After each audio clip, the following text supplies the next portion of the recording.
Тайные романы, которые скрывали годами, шокирующие беременности на фоне старых скандалов и любимые актеры, с которыми нам придется попрощаться на 1,5 года. Февраль в корейском шоу-бизнесе выдался невероятно горячим. Сегодня мы разберем самые громкие драмы этого месяца, о которых гудит весь интернет. В мире корейского шоу-бизнеса, где каждый шаг звезд находится под микроскопом, скрывать отношения годами кажется невозможным. Но 47-летний Ха Джон У и 36-летняя актриса Чха Джон Вон доказали обратное. Эта новость стала абсолютным шоком для индустрии. Выяснилось, что актеры тайно состоят в отношениях еще с 2020 года, невероятно искусно обходя всех папарацци и скрывая свою личную жизнь от посторонних глаз. Настоящий пожар в сети начался 4 февраля. В СМИ произошла громкая утечка. Инсайдеры заявили, что пара не просто тайно встречается, а уже вовсю планирует свадьбу, которая якобы назначена на июль этого года. Фанаты мгновенно начали праздновать и засыпать социальные сети поздравлениями, а новость разлетелась по всем таблоидам за считанные часы. Ажиотаж достиг такого уровня, что агентству Ха Джон У пришлось срочно вмешиваться. Они выпустили экстренное заявление, где официально подтвердили сам роман, но попытались остудить пыл публики по поводу скорой женитьбы. Представители заявили, что до конкретных планов на брак и бронирования даты дела пока не дошло. Однако многие поклонники уверены, что дыма без огня не бывает, и агентство просто пытается выиграть время, чтобы защитить пару от лишнего стресса накануне реальной свадьбы. Переходим к новости, которая вызвала бурю эмоций и разделила фанатов на два лагеря. 12 февраля агентство Ли Сын Ги официально подтвердило, его супруга, актриса Ли Да-ин, находится на 5-м месяце беременности. Пара ждет второго ребенка.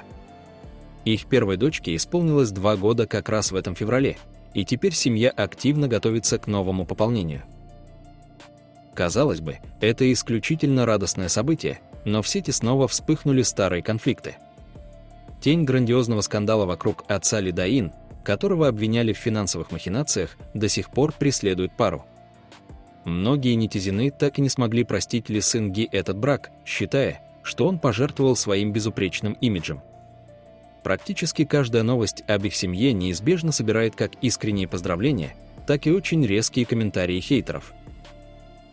Но Ли Сын Ги и Ли Да-ин ясно дают понять, чужое мнение их не сломает. Они доказывают, что их союз способен выдержать любое давление публики. На недавних фотографиях с празднования лунного Нового года пара выглядит абсолютно счастливой, проводя время со своей старшей дочерью.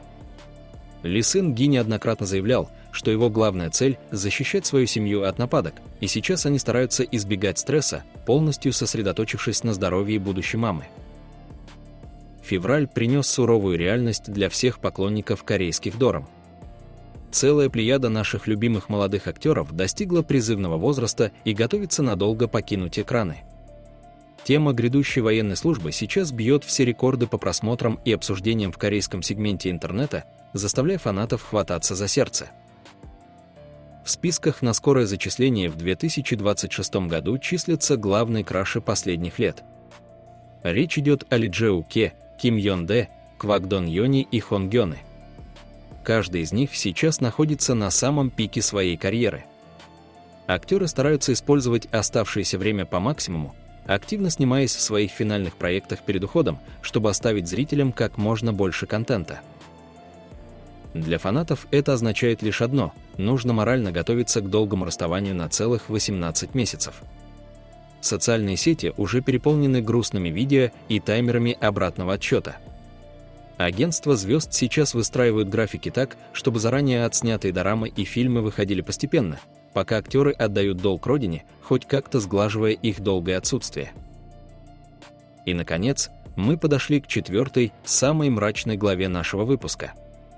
Февраль подарил нам 2 невероятно громкие, скандальные и откровенно тяжелые дорамные премьеры, которые раскололи интернет. Забудьте о милых романтических комедиях, стриминги решили ударить по зрителям настоящей психологической жестью.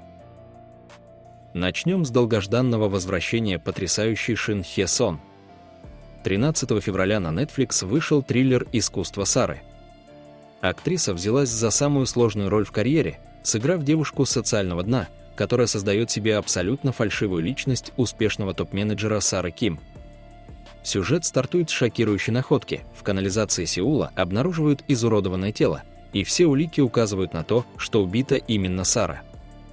Детектив Пак Му Гён начинает расследование и быстро понимает, что настоящей Сары Ким попросту не существует.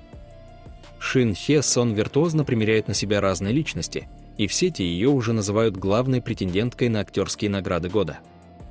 Зрители ожесточенно спорят, можно ли сочувствовать героине, построившей жизнь на лжи ради выживания. Вторая премьера месяца бьет прямо по фундаментальным законам морали. Сериал «Кровавый цветок» на Disney Plus подарил нам самый неожиданный перформанс года. Молодой актер Рё Ун предстал в шокирующем амплуа гениального серийного убийцы Лю Гёма. Концепт поражает. Он убил 17 человек, но заявляет, что разработал идеальное лекарство от всех неизлечимых болезней, ставя жуткие эксперименты на похищенных преступниках. Оказавшись за решеткой, он ставит жесткий ультиматум: либо его отпускают во благо всего человечества, либо он забирает секрет исцеления с собой в могилу. Рё Ун играет маньяка с пугающей, леденящей душу улыбкой, стирая любые границы между добром и злом. Зрители по всему миру ссорятся на форумах, оправдывает ли великая цель такие ужасные средства. Фух, ну и месяц выдался, правда? Корейский шоу-бизнес в феврале словно решил испытать нас на прочность. От многолетних тайн Ха Джон У и драматичных событий в семье Ли Сын Ги до горького прощания с нашими любимыми актерами, уходящими в армию, и тяжелейших дорамных новинок. Какая из этих новостей зацепила вас больше всего? Оправдываете ли вы маньяка в «Кровавом цветке»? Нормально ли скрывать отношения от фанатов целых 6 лет? Пишите ваше мнение в комментариях, я читаю каждый из них, и мне безумно интересно узнать, что думаете именно вы. Если вам понравился выпуск, не забудьте поставить огромный лайк, это невероятно мотивирует делать для вас еще больше крутых видео. Подписывайтесь на канал Korean Stars и нажимайте на колокольчик, чтобы не пропустить самые свежие и горячие новости. Берегите себя, смотрите только хорошие дорамы, и до скорой встречи в новом видео. Всем пока!